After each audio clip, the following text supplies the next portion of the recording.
Nekonečný ekosystém je uzavretý mikrosvet, ktorý funguje rovnako ako ten náš. Čaute, ja som Unigen 23, toto je predražená čokoláda. Vítajte na kanáli Unigen 23 a dneska si povieme niečo o nekonečných ekosystémoch.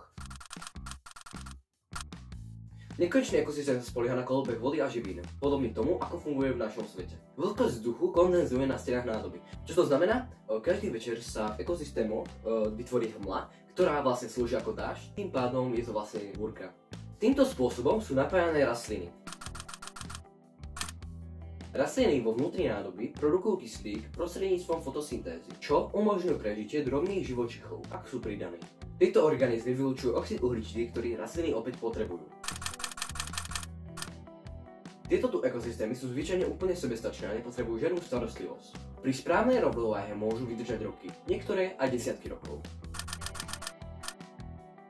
Je možno vytvoriť rôzne druhy ekosystémov, môže byť vodný, púštny, lesný a my si rovna dneska urobíme lesný. Ale pokiaľ chcete, aby sme na budúce urobili viac druhov ekosystémov, stačí napísať do komentárov, ďakujem. Výber správneho ekosystému závisí od prostredia a podmienok. Tieto tu nekonečné ekosystémy sú používané aj ako vzdelávací nástroj, totiž oni fungujú rovnako ako naša Zem, len v trošku menšom meradle. Pozorovať ich životný cyklus je vlastne vstupom do biológie. Tento koncept nekonečného ekosystému sa bude používať v budúcnosti vo veľa veciach.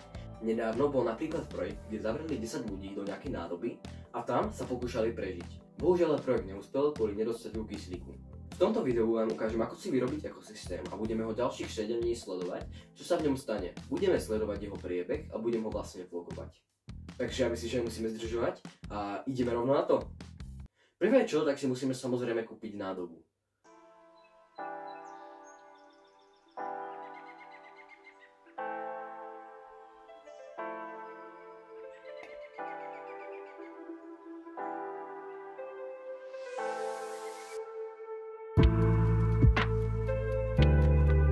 Toto je naša nádoba, ktorú sme si kúpili, stála 5 € a ideme si teraz ovoňať čínsky vzduch. Prvé otváranie. Vonia ako čínsky vzduch. A ideme si to teraz spraviť. Ako sa robí? Potrebujeme na to samozrejme túto tú sklenicu. Ďalej budem potrebovať zeminu, kamienky a nejakú látku. A ešte posledné, a to je výzdoba a živočichov. A to si teraz ideme nájsť. Takže nachádzam sa tu v lese a idem si nájsť nejaké tie veci do nášho ekosystému. To znamená, že si nájdeme nejaké konáriky, nejaké rastlinky a nejaké také veci, hej?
Takže čaute ľudia, mám tu zrovna západ slnečka. Potom vám určite natočím, ale ešte predtým už som si zozbieral nejaké tie veci do ekosystému. Teraz ešte ideme pre dážďovky, slimákov. Nachádzam sa zrovna pri mieste, kde som našiel geokešku, ktorá je presne tu. Len musím najprv vybrať. To je geokeška, hej, áno, áno. A tuto mali byť slimáci, minimálne. A pavúci, ale nie sú. To je zlé. A to je takečka, no. Naposledy, keď som tu bol, tak to boli zvieratka. Ajaj. To nedopadá dobre. Našiel som tu malého lučného koníka. A po ceste domov som našiel ešte 2 slimákov. Takže mám tu výzdobu, mám tu kamene, konáriky, ako ste mohli vidieť. Mám tu kôry, hlavne mech tu mám, lebo ten je najdôležitejší a nejaké rastliny. Začneme teda tým, že dáme do našej nádoby, dáme kamene. Takže mám tam nejaké tie kamienky a čo teraz budeme potrebovať je zobrať si látku a dať ju ponad tie kamienky. Takže mám tam nejakú tú látku a táto tú látka bude slúžiť ako filter. Teraz budeme potrebovať vodu. Takže mám tam vodu. Voda by mala byť približne po tie kamene. Ďalej budeme potrebovať pôdu, takže mám tam nejakú tú pôdu a množstvo pôdy závisí od toho, či tam máte dážďovky, lebo dážďovky musia predtučňovať pôdu. To znamená, že v mojom prípade, keď tam nejdem dávať dážďovky, tak je zbytočné tam dávať viac pôdy. Teraz ideme na tú najhlavnú časť, lebo teraz už máme všetko hotové. Design. Zo začiatku som položil mech, ktorý má reprezentovať trávu a postupne som tam pridával rôzne kôry. Chcel som docieliť vlastne štýl bažiny. Preto som tu vlastne skúšal dávať takto stromy na seba hneď, ale keďže toto bolo také trochu divné a nepáčilo sa mi, že je to takto moc prehádzané, tak som to takto tu upravil. Je to viac minimalistické, že je tam vlastne iba jedna hora v pozadí. Takže, máme síce už hotový ekosystém, ale ešte si pridáme živočíchov, takže na začiatok tu máme slimákov. Toto je slimák menom Robert. A toto je zase pán Štefan. Postavím ich. Výborne, áno. Tu mám teda nášho lučného koníka.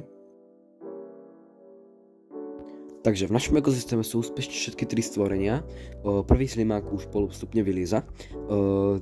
Podarilo sa nám tam dostať aj tohto tu nádherného lučného koníka, ktorý sa volá Ferdo, ako Ferdo mravec. Haha, vtipné strašne. Ešte neprešlo ani 10 minút a už sa tu slimáčik začal pohybovať. Vidíte, tu je Robert a Robert je zrovna na skle. Potom už aj Štefan sa pomaličky dostáva von, za chvíľu ho uvidíme. A Ferdo, ten sa tiež zatiaľ ani nevpohol, je stále iba tu. Na tomto zábere môžeme pekne vidieť, ako Robert otvára pusinku, je to tu pekne vidieť. Toto tu čierna táto bodka, tak to je jeho pusinka.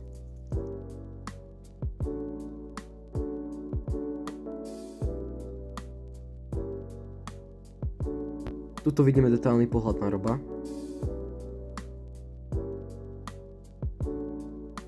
Tuto môžeme vidieť, ako Štefan aj Robo papajú. A zatiaľ sme ešte nevideli, že by sa lučný koník hýbal. Tuto máme na ich papanie ešte lepší pohľad.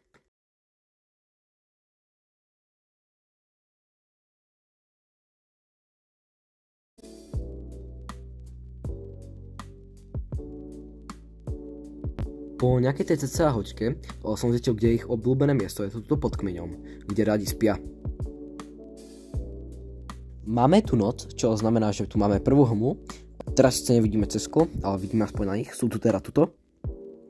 A tým, že je tu táto búrka, tak máme ekosystém správne nastavený.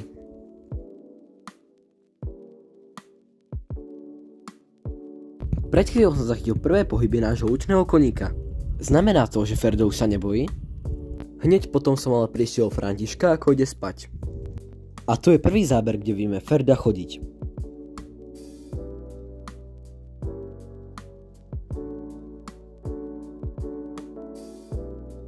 Práve teraz vidíte, ako slimáci pohli s kôrou. Príroda si sama upravuje svoje prostredie.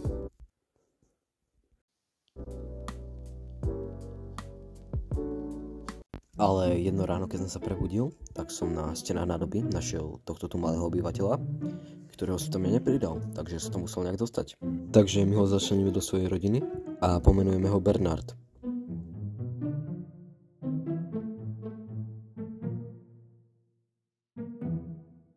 A tu vidíme, že zo Bernarda sa stáva Spider-Man. Takto slimáci vyliezajú z ulity. Robert totiž potreboval dať pod zub, čo je paradox, lebo nemá zuby. Odkiaľ zase prišiel tento chrúst? V svojej podstate je to jedno. Bude sa volať Rastislav. Mali by sme ich volať najlepší kamaráti?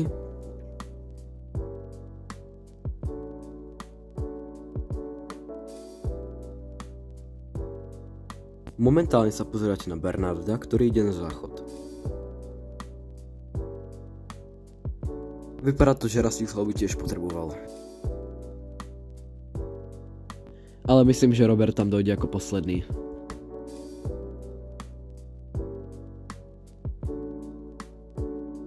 Pokiaľ vás to video zatiaľ baví, tak dajte like a odber. A na mojom kanáli nájdete podobné videá na takýto štýl, takže sa tam rýchlo poďte pozrieť. Chovateľia semákov, je to, čo teraz robí robot, normálne? Potom sa stalo niečo, čo som nečakal.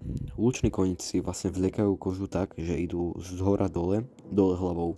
To znamená, že si môžu niekedy zlomiť väzy, keď majú medzi sebou dostatočne veľkú medzeru. A presne to sa stalo Feridovi. Odpočívaj v pokoji. Mne hovoríte, že teraz Franta je vyzerá úplne zlato ako domáce zvieratko, kúkajte na neho.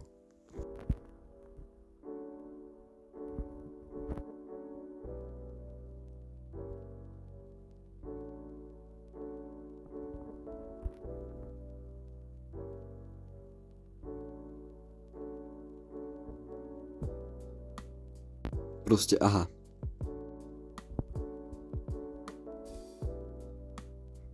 Toto je otvor, vďaka ktorému slimáci kakajú. Pozerajte na jeho techniku lezenia. Malinko sa posunie dopredu a potom za sebou potiahne ulitu.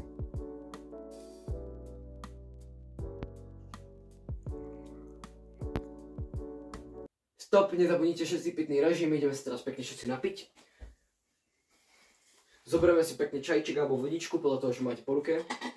Na zdravie.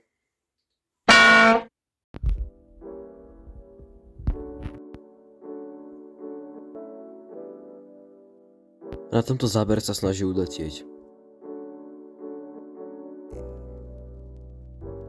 To muselo bolieť. Sme na konci videa, to znamená, že nezabudnite like, komentár, odber. Vidíme sa u ďalšieho videa na podobnú tematiku. Pokiaľ vás sa z video bavilo, tak si kliknite na ikonku môjho kanála, kde nájdete môj kanál. Tam si môžete pozrieť podobné videá a zatiaľ. Čus! Ďalšie video bude o futuristickej farme.